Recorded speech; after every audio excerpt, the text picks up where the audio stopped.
It's another edition of Time About the Movies. New week, we're starting a brand new month as well. We're on March 1st, 1991. We got 3 movies to look at today, so let's go ahead and get started. Here's The Doors.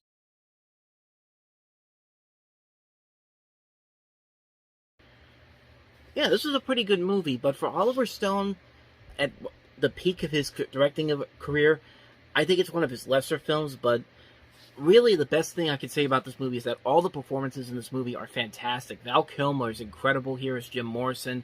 You had a great supporting cast here as well. Kathleen Quinlan, Billy Idol, Meg Ryan, Kevin Dillon, Kyle MacLachlan, Frank Whaley, Michael Madsen. Just a great cast overall in this movie. And like I said, it's a very good movie, but it is kind of very much a formulaic biopic, really. And for Oliver Stone, I think that this is one of his lesser films, mostly because, like, you had movies like Talk Radio, you had movies like Born on the 4th of July, you had Platoon, and then he does something like this, which, I don't know, it felt like maybe he was trying to be a little more mainstream with this movie, like he wanted to make something that all people can see, but, I don't know, that's just my theory on it. I just don't think it was it's not as good as some of his other works, but like I said, it's not a terrible movie by any means, far from it. Like I said, it's a very good movie, mostly because of the performances by all these actors. I think they're all doing a very good job here, and it is one of the better musical biopics I've seen, because, let's be honest, especially with some of the most recent crop of biopics, most of them have been pretty generic. Like, the only one that I thought really was a towering achievement recently was Rocketman, which was a fantastic movie about Elton John, but, yeah, I still don't get why that movie didn't get any love for Taron Egerton as Elton John, but Rami Malek gets an Oscar for Bohemian Rhapsody. Is it just because that movie came out in November and Rocketman came out in May, or what? But I don't know. I badmouth the Academy Awards so much. I can't help it, man. I can't help it. But anyway, off that subject, back to The Doors. Like I said, really good movie overall. Definitely one of Oliver Stone's lesser movies from this time period where he was just pulling out winner after winner after winner. And this is one of his lesser films, but like I said, it's a very good movie. I can't really complain about that. I wish it was a little bit better script-wise, but it is what it is. It's a very good movie. I'd say definitely check it out. So, let's go ahead and move on to the next movie, and that is Walt Disney's Shipwrecked.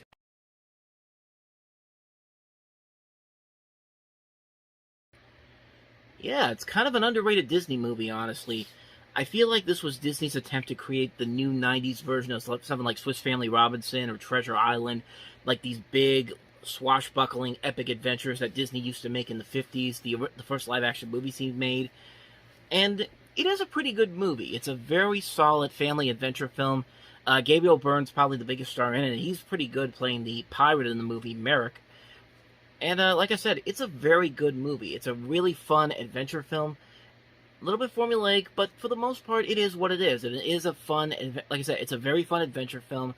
The kid actors in this movie are very good. They're played by, I think they're the Norwegian actors, because this is about a Norwegian. The main hero is a Norwegian boy, so I'm assuming that most of the kids here are Norwegian. But yeah, like I said, it's a very good movie. It's one that not a lot of people really talk about. In fact, I don't think it may have a DVD release through, like, the Disney Movie Rewards Club, but I don't think it ever got a major DVD release. But and you don't really see it talked about most often by a lot of people. It's one of those Disney movies that came out and then just kind of went away. Nobody really ever talks about it.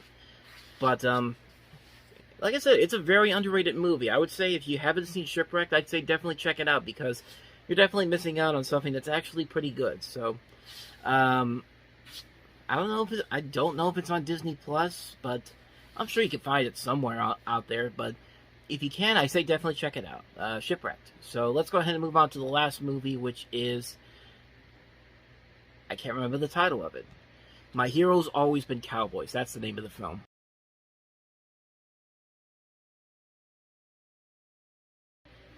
It's My Heroes Have Always Been Cowboys. I think I said My Heroes Always Been Cowboys, but this is directed by Stuart Rosenberg, and this was actually his last film. This is the same man that directed such classics as Cool Hand Luke.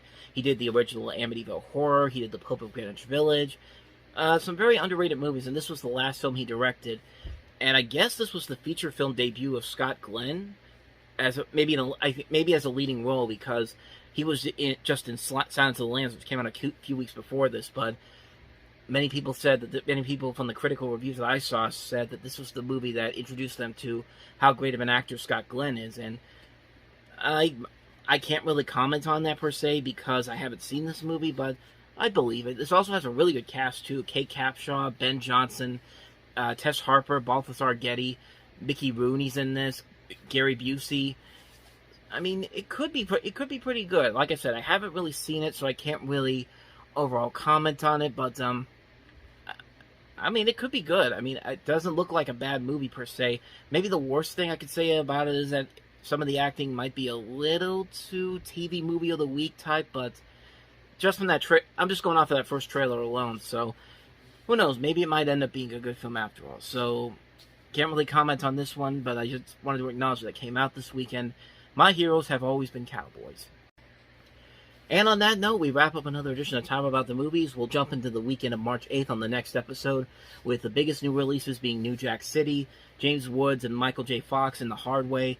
We also have American Ninja 4, The Annihilation, Closetland, Nikita, Open Doors, and Judo. So 7 movies to look at the next time we meet.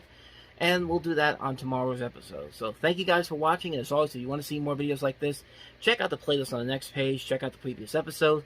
And I'll see you guys tomorrow for another new episode. So thank you for watching. I'll see you guys tomorrow. And until then, as always, take care.